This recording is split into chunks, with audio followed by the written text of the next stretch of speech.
BusyBoxes, expert information on property renovation. What should I consider before starting a renovation?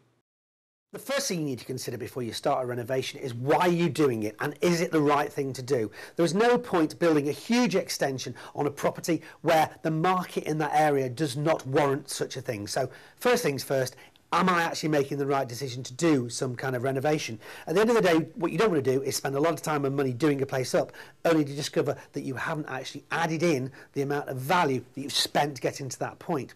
So do your research, find out what the local market is like, and then make sure that you get some good estimates, at least 3 or 4 estimates in terms of how much the work's going to cost. And then you can make an educated decision as to whether or not that renovation or that restoration is the right thing to do. Is it a good idea to take on someone else's renovation project partway through?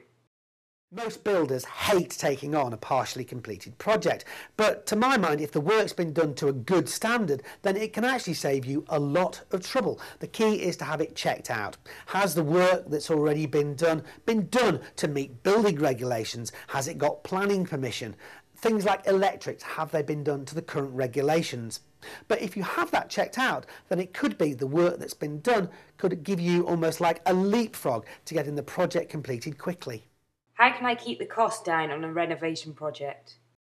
One of the biggest mistakes that people make when it comes to doing restoration project is to become too personally involved and make decisions as if it was their house that they were going to live in.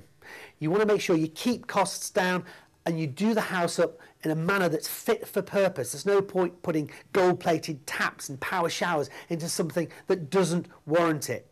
Make sure you get at least 3 or 4 estimates for the work, shop around, and then really keep a close eye on the work as it progresses. You've got to project manage, you've got to keep on top of things, you've got to minimise time and minimise outlay. What tips do you have for someone taking on a property renovation? Property renovation should be viewed like a business, because it is one, so treat it as such. Be organised, make sure that you've got things like your accounts in place and all your bookkeeping. Keep on top of legislation, such as building regulations. They change very, very frequently. Keep an eye on the budget, project manage, and don't forget why you're doing this. What's your end goal? Never lose sight of that. www.busybox.com